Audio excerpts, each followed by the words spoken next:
Hello coders, welcome back to code सिखाने वाला। और आज हम देखने जा रहे हैं अपने HTML का एक बहुत इंपॉर्टेंट कंटेनर। एंड उस कंटेनर का नाम है मैप। ठीक है, तो मैप बहुत तरह के होते हैं। मैप नॉर्मल मैप होते हैं, एक अनऑर्डर्ड मैप होते हैं, एक मल्टी मल्टी ऑर्डर्ड मैप होते हैं। तो सब एक एक करके देखेंगे। सबसे पहले आते हैं मैप होते क्या, मैप को समझते क्या होता है। तो बेसिकली हमारा मैप क्या होता है? मैप हमारे की वैल्यू पेयर में जो एलिमेंट स्टोर करता है उसको बोलते हैं मैप। ठीक है, की वैल्यू एलिमेंट पेयर में हमारा मैप एलिमेंट स्टोर करता है ना। ठीक है, तो मान लो कि ये मेरा मेमोरी है ऐसे करके। ठीक है, और एक चीज याद रखना कि मेमोरी में हमारा जो मैप होता है ना, वो एलिमेंट कंटिन्यूस स्टोर नहीं करता है। जैसे एरेज हो गए, वेक्टर्स हो गए, वो एलिमेंट कैसे स्टोर करते हैं? कंटिन्यूस स्टोर करते हैं, और उनको एक्सेस करने का हमारे पास इंडेक्स रहता है। पर मैप्स है ना, मैप्स हमारा एक पेयर स्टोर करता है। की वैल्यू क्या होता है? पेयर होता है। तो हर पेयर का अलग अलग पोजिशन होता है, और वो आपस में लिंक होते हैं एक दूसरे से। ठीक है, जिसका इम्प्लीमेंटेशन हमारा रेड ब्लैक ट्री में दिया हुआ है। तो अपने को उससे कोई मतलब नहीं है। ठीक है, अपने को उससे कुछ मतलब नहीं है वो कैसे इंप्लीमेंट हुए। खाली अपने को समझना है मैप्स क्या होता है, उसमें कुछ ऑपरेशन समझने हैं और उसके वर्क समझना है। तो बेसिकली हमारा मैप एक की वैल्यू पेयर स्टोर करने वाला कंटेनर है। एंड इट इज एक ऐसा कंटेनर है जो हमारा यूनिक की स्टोर करता है और इन द सॉर्टेड ऑर्डर में स्टोर करता है। तो यहाँ पर जो हमारा की होगा वो यूनिक होगा, पहला चीज। और दूसरा चीज क्या है? वो सॉर्टेड ऑर्डर में अरेंज होगा। तो बेसिकली हम मैप को बना सकते हैं बाय यूजिंग की वैल्यू पेयर डेटा टाइप। तो मान लो कि अगर मैं एक मैप बनाऊं इंट कॉमा इंट टाइप का, तो बेसिकली मेरा एक मैप बन गया एमपी नाम का, जो मेरा दो आर्ग्यूमेंट ले रहा है, दो वैल्यूज लेगा, की एंड वैल्यू। की is of data type int and value is also data type of int. ठीक है, तो यहाँ पर इंट की जगह इस डेटा टाइप की जगह अपन कॉम्प्लेक्स डाटा स्ट्रक्चर जैसे पेयर भी रख सकते हैं, डेटा टाइप कुछ भी रख सकते हैं। पर मैं इनिशियली लेके चल रहा हूँ इंट एंड इंट। ठीक है, तो अब इसको मैप में वैल्यूज इंसर्ट करने का दो तरीका है। या तो मैं कर दूं एमपी ऑफ वन। ठीक है, अगर मैं एमपी ऑफ वन कर दूं टू, तो इससे क्या हो जाएगा ना, की हो जाएगा वन और उसके अलोंग हमारा वैल्यू हो जाएगा टू। तो एक काम करता है, मैं यहाँ पर स्ट्रिंग ले लेता। ठीक है, और यहाँ पर वैल्यू अलग रख लेता कि तुम लोगों को समझ में आए। ठीक है, वैल्यू ले लेता एबीसी। तो क्या हुआ? एमपी ऑफ वन मतलब फर्स्ट की है हमारा वन और वैल्यू हो गया एबीसी। अब की है टू, हमारा वैल्यू हो गया डीईएफ। ठीक है, अब वापस से लूंगा अगर मैं एमपी ऑफ थ्री, तो की हो गया थ्री एंड वैल्यू इसके साथ हो गया जी एच आई। तो बेसिकली ये तरीका है हमारा मैप में वैल्यूज इंसर्ट करने का। एक और तरीका है by using the insert function. तो हमारा एक इंसर्ट प्री डिफाइंड फंक्शन, इससे भी अपन वैल्यू स्टोर कर सकते हैं। अब वैल्यूज कैसे रहेंगे? अब पता है कि वैल्यूज हमारे पेयर्स में रहते हैं, मैप में की वैल्यू पेयर में। तो एक तरीका ये भी तुम ऐसे भी कर सकते हो, इंसर्ट और मेक मेक अंडरस्कोर पेयर से भी बना सकते हो, जैसा अपन ने पेयर में पढ़ा था। पर तुम ऐसे भी कर सकते हो डायरेक्टली कर्ली ब्रेस लगा के। तो अगर मैं यहाँ पे लिख दूं फोर कॉमा जे के एल, तो बेसिकली ये मेरा क्या हो जाएगा? एलिमेंट स्टोर हो जाएंगे फोर के साथ एक एलिमेंट जे के एल, वैल्यू जे के एल। तो अब ये तो हो गया इंसर्शन। अब एक चीज याद रखना है कि एलिमेंट जो भी हम लोग इंसर्ट करेंगे मैप में, वो हमारा लॉग ऑफ एन टाइम लेता है। ठीक है, चाहे वो इंसर्शन हो या चाहे वो डिलीशन हो और चाहे वो कुछ भी ऑपरेशन हो, तो मैप में वो सारे टाइम प्रोबेबिलिटी क्या होंगे? Log of n. अब मैंने तुम्हें इससे पहले वाले वीडियो में आइटरेटर्स पढ़ाया था, एचटीएल के इस पहले वाले वीडियो में, कि आइटरेटर्स हमारा क्या होता है। तो आइटरेटर्स क्यों यूज करते हैं? तो बेसिकली अगर मेरे पास इंडेक्स नहीं है, तो उस एलिमेंट को एक्सेस करने के लिए हम लोग आइटरेटर्स यूज करते हैं। बेसिकली आइटरेटर्स हमारा कहाँ पॉइंट करता है? पॉइंट करता है हमारे उस एड्रेस में, मतलब उस लोकेशन पे। और उस लोकेशन पे एलिमेंट निकालने के लिए अपन स्टार का यूज करते हैं, सेम एज पॉइंटर। तो बेसिकली अगर मैं इसको आइटरेटर बनाऊं, तो आइटरेटर बनाने के लिए क्या लिखेंगे? Map of int comma string, है ना, ऐसे लिखते हैं। Map of int comma string और colon colon and then iterator नाम लिख दिया आईटी। तो इससे क्या बन गया? आइटरेटर बन गया।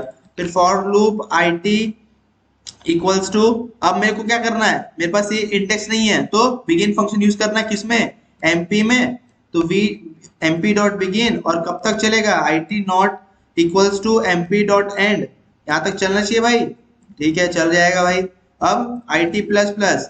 ठीक है, अब मेरे को एक्सेस कराने इस एलिमेंट को। अब तुम देखो मैप में दो एलिमेंट है, फर्स्ट एंड सेकेंड। तो पेयर के एलिमेंट को एक्सेस करने क्या लिखते हैं? Dot first and dot second, है ना।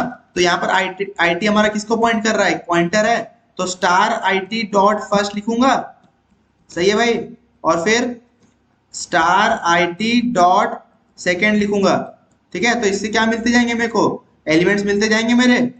अगर मैं इसको रन करके दिखाऊं अभी, तो मेरे को एलिमेंट्स दे रहे हैं, वन के साथ बी, ABC, 2 के साथ DEF अलॉन्ग विद जो भी आंसर है। अगर मैं अब ये क्या करता ना, इस स्टेटमेंट को हटा दूं यहाँ से और 3 के बाद लिखूं, तो तुम देखो वापस से अगर मैं इसको आउटपुट करूं तो आंसर मेरे को सेम ऑर्डर में मिलेंगे। क्यों? क्योंकि मैंने बताया था कीज हमारे कैसे मिलते हैं, सॉर्टेड ऑर्डर में मिलते हैं। ठीक है, कीज के अलॉन्ग सॉर्ट होता है। एक चीज और मैंने बोला था कि यूनिक एलिमेंट स्टोर करता है।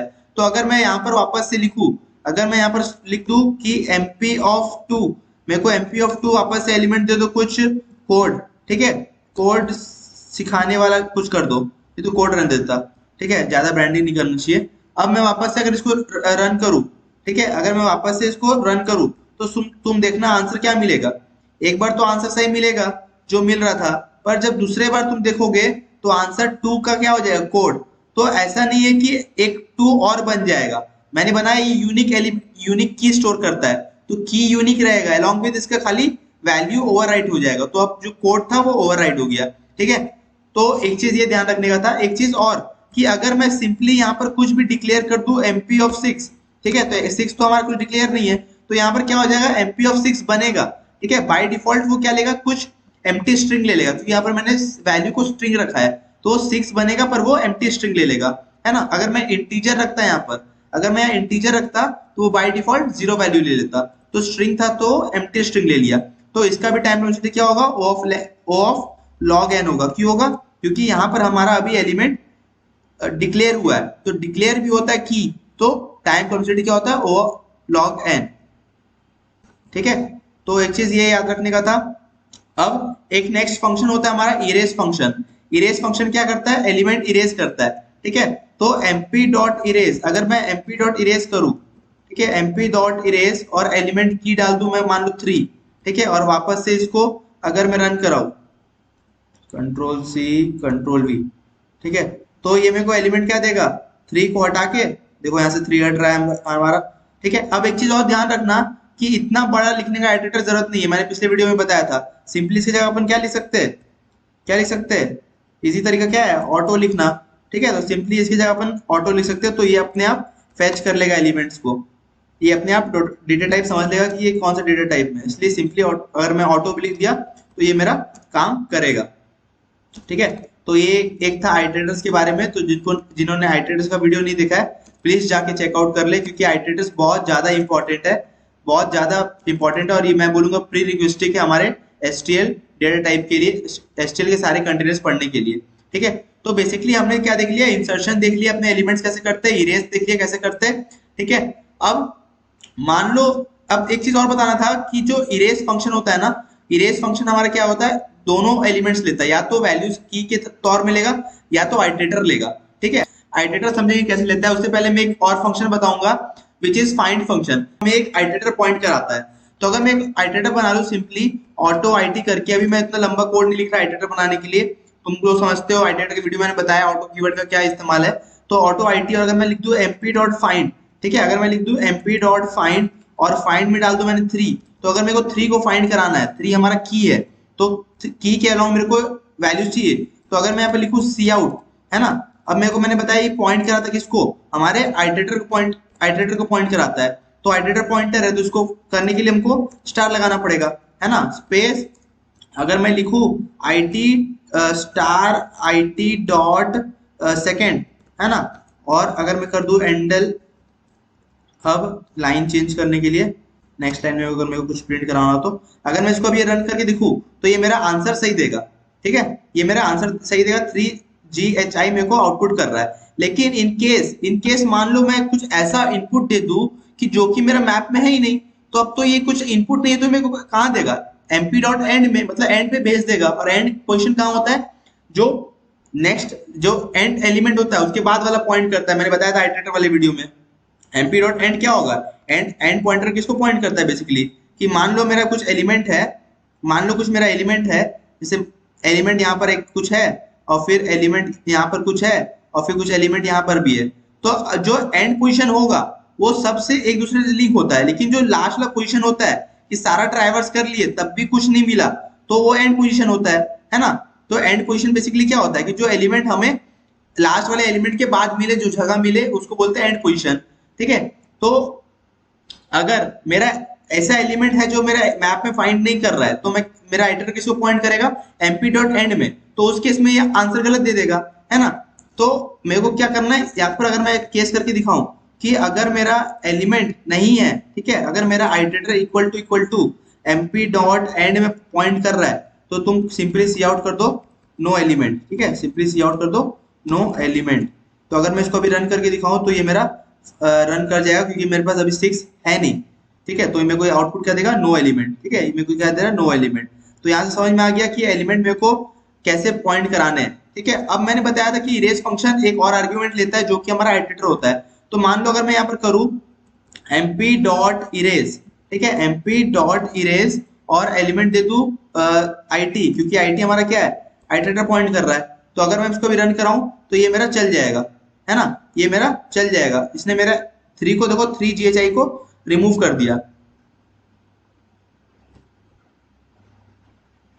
ठीक है। अब ध्यान से देखो तो पहला जो आउटपुट मिला 1 2 3 4, नेक्स्ट आउटपुट 1 2 4, मतलब 3 को इसने इरेज कर दिया, ठीक है।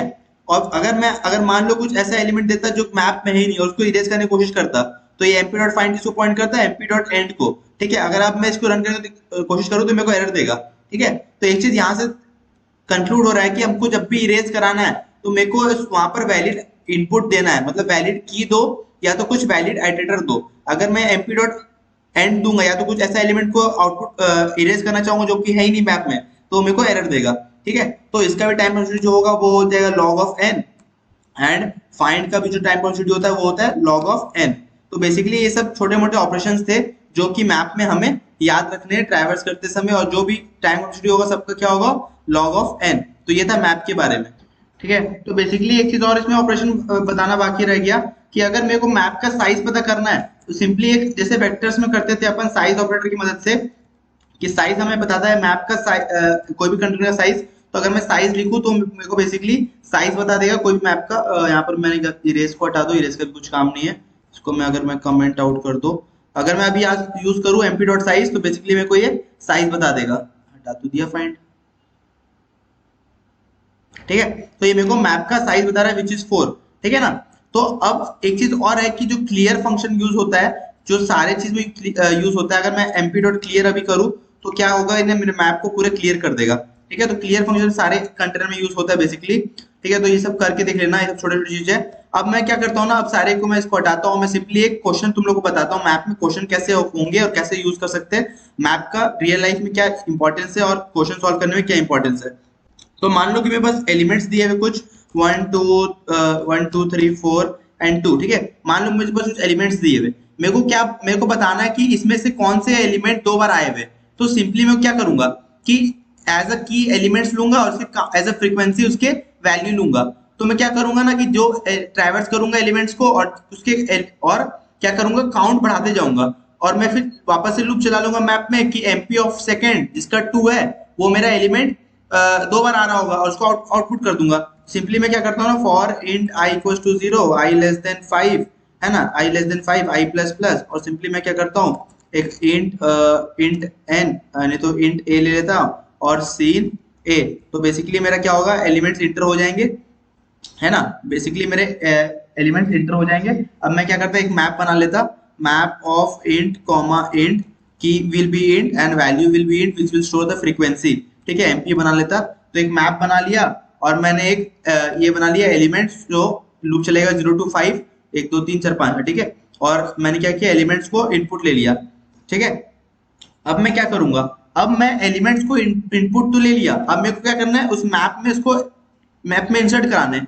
तो मैप में इंसर्ट करने का क्या यूज है, एमपी डॉट इंसर्ट, एक तरह तो ये भी कर सकते हैं, है ना, एक तरह से ये भी कर सकते हैं एमपी डॉट इंसर्ट करके, लेकिन अपन क्या करेंगे एमपी ऑफ दैट की। तो मेरे को एमपी ऑफ दैट की में क्या करना है, एमपी ऑफ दैट की प्लस 1, है ना। इसका क्या मतलब कि मान लो सबसे पहले 1 आया, तो 1 का फ्रीक्वेंसी अब इनिशियली 0 था। मैंने बताया था कि अगर मैंने सिंपली अगर ये डिक्लेयर कर दिया, ठीक है, अगर मैंने सिंपली मान लो ये डिक्लेयर कर दिया 1, तो अगर मैं दोनों इंट लेता हूं तो बाय डिफॉल्ट इसका इनिशियली जो वैल्यू होता है वो 0 होता है। तो अगर मैंने अभी एमपी ऑफ 1 किया या तो एमपी ऑफ ए किया, तो ए की जगह क्या आया 1 अभी इनिशियली, तो एमपी ऑफ 1 क्या है मेरा इनिशियली वैल्यू क्या लेगा 0। तो उस केस में क्या करूंगा, एमपी ऑफ ए प्लस 1, है ना, क्योंकि उसका काउंट क्या हो जाएगा 1, क्योंकि एक बार आ रहा है, फिर नेक्स्ट टाइम 2 आएगा तो 2 प्लस फिर वापस से 2, फिर 3 का भी 1, फिर 4 का भी 1। लेकिन जब 2 वापस से आएगा तो 2 जब वापस से आएगा, अगर मैं इसको दिखाऊं तो मैप का 1 के साथ 1 है ना, फिर 2 के साथ 1, फिर 3 के साथ 1, लाइकवाइज 4 के साथ 1। लेकिन जब मैंने बताया कि मैप मेरा यूनिक की लेता है, तो जब 2 दिखेगा तो वापस इसका फ्रीक्वेंसी क्या कर देगा, 2 अपडेट कर देगा, है ना। वो अपडेट करता है वैल्यू, मैंने इसके पहले मैंने बताया। तो अब मैं क्या करूंगा, इसमें मैप में मेरे वैल्यूज इंसर्ट कर लिए। अब मैं क्या करूंगा, simply for auto element in, नहीं तो मैं करता पेयर, ठीक है ना, मैं मैप एक पेयर बनाता है। तो इन एमपी मैं क्या चेक करूंगा, इफ एमपी डॉट सेकेंड, है ना, if MP dot second, sorry MP dot second, pair dot second, if pair dot second मेरे को इक्वल टू 2 है, तो मैं क्या करूंगा इस केस में, सी आउट आवर डुप्लीकेट, नहीं तो लिखता खाली सीधे डुप्लीकेट इज, डुप्लीकेट क्या हो जाएगा, डुप्लीकेट इक्वल्स टू मेरा, बोलो, पेयर डॉट फर्स्ट हो जाएगा, पेयर डॉट फर्स्ट, है ना।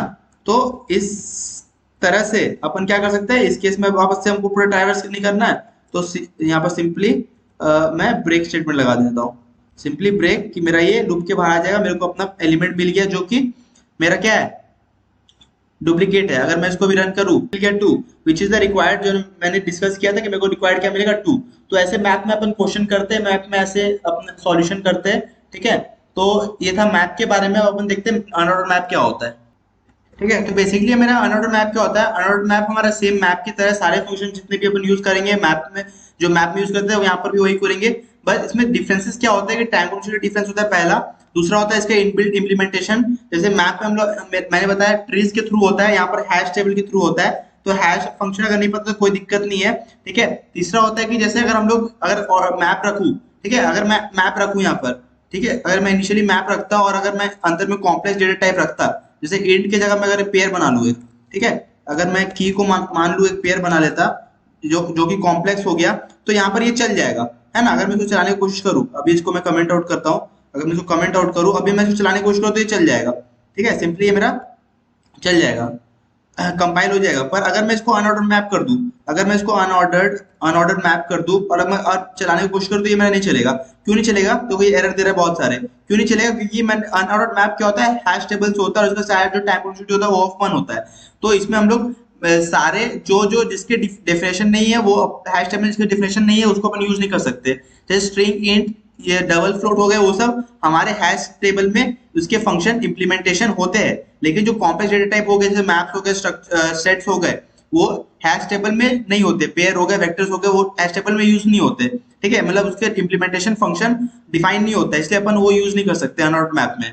तो अगर मैं सिंपली एक अनऑर्डर्ड मैप बनाऊं, ठीक है, अगर मैं इसी को रन करके दिखाऊं अभी इनिशियली कि मेरा एक मैप है, तो मैप में जब मैं अगर इसको रन करूं तो ये मेरा क्या होता है, वो ऑफ लॉग एन टाइम लेता है। और जब मैं इसको आउटपुट करूंगा तो सिंपली मेरे को आउटपुट कैसा देगा, ये आउटपुट देगा 1 2 2 3 4 5 3 9 and 4 5 which will be in the sorted order, है ना। ये मेरा सॉर्टेड ऑर्डर में लेता है ना। लेकिन अगर मैं इसको अनऑर्डर्ड कर दूं तो देखना यहाँ पर क्या डिफरेंस आएगा। यहाँ पर डिफरेंस ये आएगा कि ये ऑर्डर में नहीं आएगा, ये कैसे भी आ सकता है, ठीक है। तो अनऑर्डर्ड मैप अपन कब यूज करते हैं, कि जब अपन को अनऑर्डर्ड, हाँ स्पेलिंग गलत हो गया, अनऑर्डर्ड कब यूज करते हैं, कि जब अपन को मतलब अपने को अरेंजमेंट से मतलब नहीं है कि वो कैसे भी आए, किस तरह से भी आए, खाली अपने को मैप का यूज करना है। और इसका सबसे इंपॉर्टेंस क्या है यूज करने का, क्योंकि ये सारे फंक्शंस में, जैसे इरेज हो गया, फाइंड हो गया, या तो मेरा सर्चिंग हो गया, है ना, इंसर्शन हो गया, उसमें सब में क्या लेता है, ओ ऑफ 1 स्पेस लेता है, ठीक है, ओ ऑफ 1 टाइम कॉम्प्लेक्सिटी में रन करता है। तो ये डिफरेंस था मैप में और अनऑर्डर्ड मैप में। तो मैं एक क्वेश्चन देता हूँ तो तुम ट्राई करना कि मान लो मेरे को कुछ स्ट्रिंग्स दिए हुए ABCDEF ABC GHI D फिर KLM, तो मेरे को फ्रीक्वेंसी सबके काउंट करके बताना है। तो यहाँ पर मेरे को क्या बोल रहा है कि कुछ मैटर नहीं करता, कैसे भी तुम आउटपुट करो, पर मेरे को खाली फ्रीक्वेंसी से मैटर है, ठीक है।